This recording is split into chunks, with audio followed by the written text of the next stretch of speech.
Hello everyone, it's your turn पर आप सभी का स्वागत है। और हमारे चैनल की तरफ से आप लोगों के लिए जो सुपर टेट का बैच शुरू किया गया है, जिसमें आप लोगों की निरंतर कक्षाएं चल रही हैं, उसमें आज हम साइंस में जो अगला टॉपिक है वो पढ़ेंगे, सरल मशीनें। और इससे पहले आप लोग गति और बल पूरा पढ़ चुके हैं, तो जिस किसी ने वो वीडियोज़ नहीं देखी हैं तो चैनल की प्लेलिस्ट में जाकर वो वीडियोज़ देख सकता है। डिस्क्रिप्शन में उनका लिंक भी दिया गया है।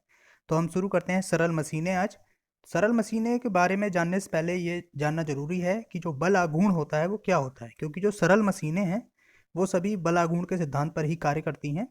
तो बल आघूर्ण, जिसे इंग्लिश में कहते हैं टॉर्क्यू, तो जब किसी पिंड को कोई बाह्य बल किसी अक्ष के परितः घुमाने का प्रयास करता है तो बल की इस प्रकृति को हम बल आघूर्ण कहते हैं। ठीक है,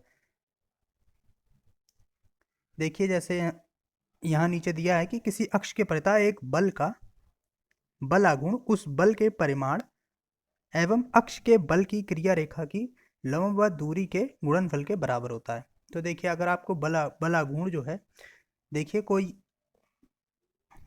भी, जैसे कोई पिंड है, ठीक है, ये एक रेखा है, ठीक है, इस पर ये एक पिंड है, ठीक है, तो इस पे अक्ष के परितः अगर इसको घुमाया जाएगा किसी भी पिंड को बाह्य बल के द्वारा, जैसे अगर किसी पिंड पर बल जो है इधर साइड को लग रहा है, ठीक है, इधर को लग रहा है बल, ठीक है, और अक्ष के परितः घुमाया जा रहा है, तो इस बल के जो अपोजिट साइड है, ठीक है, ये अगर क्या है, ये लेंथ है अगर इस वायर की, ठीक है, तो ये एफ है, ठीक है, बल जो है वो नीचे को लग रहा है इधर पिंड में, तो जो बल आघूर्ण होगा वो अपोजिट डायरेक्शन में इस तरह से इधर को लगेगा। ठीक है, अक्ष के परितः घुमाने पर, जो बाह्य बल के द्वारा किसी अक्ष के परितः घुमाया जाता है पिंड को, तो जो बल की जो प्रकृति होती है उसे बल आघूर्ण कहते हैं। तो बल आघूर्ण जो है वो ऊपर की तरफ लगेगा और बल जो है वो नीचे की तरफ रहता है। ठीक है, देखिए अगर जो बल का परिमाण है वो अक्ष के परितः और क्रिया रेखा की लंबवत दूरी के गुणनफल के बराबर होता है, यानी बल आघूर्ण जो है वो क्या होता है, एफ इक्वस टू, वो सॉरी, बल आघूर्ण बराबर एफ इंटू एल। ठीक है,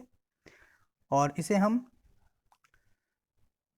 टाउ से व्यक्त करते हैं। ठीक है, टाउ से, देखिए यहाँ दिया है, इसकी बल आघूर्ण की विमा होती है M L two T two. ठीक है, एल स्क्वायर टी स्क्वायर ये इसकी विमा है बल आघूर्ण की, और बल आघूर्ण को ग्रीक अक्षर टाउ, और इसका जो साइन होता है वो इस तरह से होता है कुछ कुछ, ठीक है, इस तरह से बना होता है। तो tau equals to F into L होता है, ये इसका फार्मूला होता है बल आघूर्ण का। ठीक है,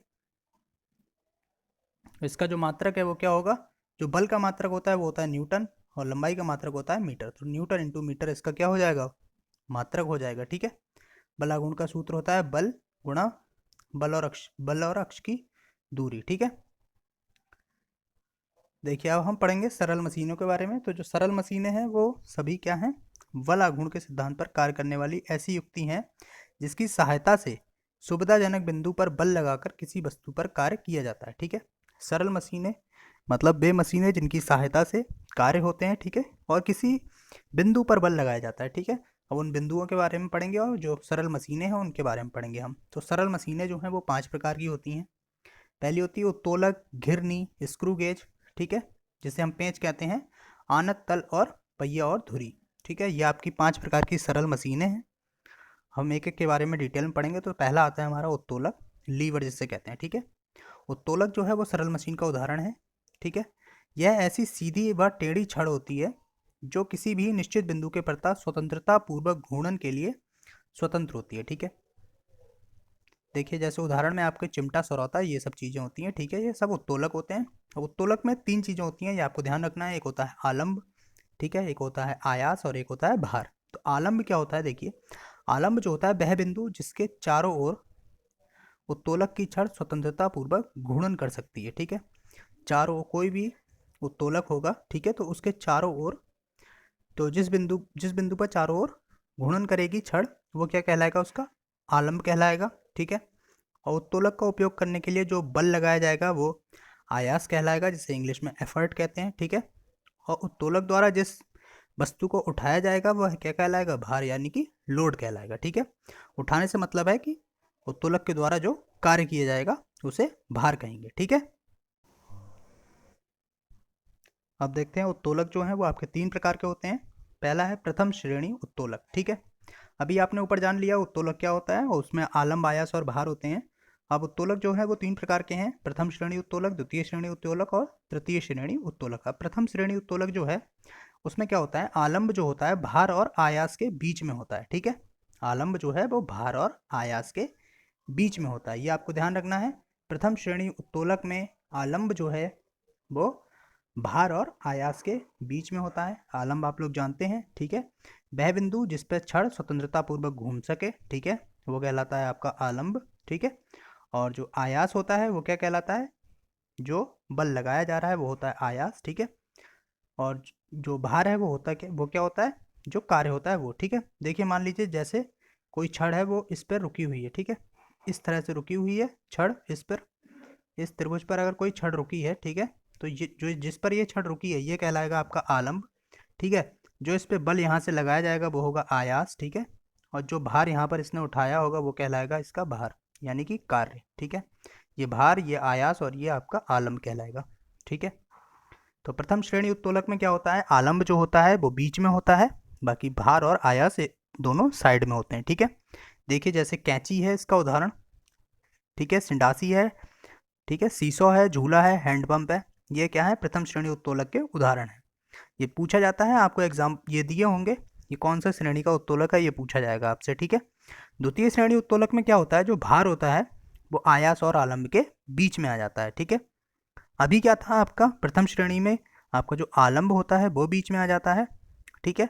और जो द्वितीय श्रेणी है उसमें भार बीच में आएगा, ठीक है। जैसे ये कोई छड़ है तो इसमें यहाँ पे भार आ जाएगा, ठीक है, बीच में भार आ जाएगा और इधर उधर एक तरफ से बल हो जाएगा, एक तरफ से आयास हो जाएगा, ठीक है। वो सॉरी आलंब हो जाए, आलंब जो होता है वो आपका बल ही होता है, आलंब वो सॉरी आयास जो होता है वो आपका बल होता है, और जो आलंब होता है वो क्या होता है, छड़ का अक्ष होता है जिसके चारों तरफ छड़ घूम सकती है, ठीक है। तो बीच में जब भार आ जाए तो वो क्या कहलाएगी, द्वितीय श्रेणी की उत्तोलक कहलाएगा। इसके एग्जाम्पल हैं देखिए, सरौता, एक पहिया वाली, ठेला गाड़ी, नींबू निचोड़ने की मशीन, ये सभी क्या हैं, द्वितीय श्रेणी के उत्तोलक हैं। तृतीय श्रेणी के उत्तोलक कौन से हैं, जब अभी आपने प्रथम श्रेणी में पढ़ा कि आलंब बीच में आ जाता है, ठीक है, द्वितीय श्रेणी में भार बीच में आ जाता है, और तृतीय श्रेणी जो है उसमें आयास बीच में आ जाएगा, ठीक है। और इसके एग्जाम्पल क्या क्या हैं, स्टेपलर है, चिमटा है, मनुष्य का हाथ, ये इसके क्या हैं, तृतीय श्रेणी के उत्तोलक हैं। ये एग्जाम्पल आपको विशेष ध्यान रखने हैं, तीनों के ये पूछे जाते हैं एग्जाम्स में। अगली जो सरल मशीन है वो आती है पेंच, यानी कि स्क्रू। पेंच जो होता है वो किसी कार्य को सरल और सुविधाजनक बनाने के लिए हमारी सहायता करता है, ठीक है। जैसे किसी मोटर वाहन के पहिए को निकालने में, ठीक है, धुरा दंड को उठाने के लिए जो धुरा दंड होता है यानी कि जैक जिसे हम कहते हैं, ठीक है, उसे घुमाने के लिए हम पेंच का यूज़ करते हैं, ठीक है। खिड़की और अलमारी को स्क्रू ड्राइवर की सहायता से ही पेंच लगाए जाते हैं, ठीक है। पेंच जो होता है वास्तव में एक झुके तल के समान होता है, ये आपको ध्यान रखना है। अगला आता है हमारा झुका तल। जो झुका तल होता है हमारा वो किस तरह से होता है, देखिए पटरे के समान होता है, आपने पटरे जानते होंगे, जो कोई भी इस तरह से अगर कोई है जगह, ठीक है, तो उस पर इस तरह से जो स्लाइड टाइप का होता है, ठीक है, ये कहलाता है आपका झुका तल, ठीक है। झुका तल जो होता है इसकी सहायता से भारी बॉक्स को मेज पर चढ़ाने में आसानी रहती है, ठीक है। झुका तल एक सरल मशीन की तरह कार्य करता है। मकानों में सीढ़ियाँ, पहाड़ी, घुमावदार सड़कें जो होती हैं वो झुके तल के तरह होती हैं, ठीक है। पहाड़ों पर जो सड़कें होती हैं वो झुके तल पे होती हैं, ठीक है। अगली जो है हमारी वो है घिरनी, सरल मशीन। तो घिरनी की सहायता से कुएं के पानी को बड़ी आसानी से सुविधाजनक तरीके से निकाला जाता है। किसी भारी बोझ को घिरनी की सहायता से उठाया जाता है, ठीक है।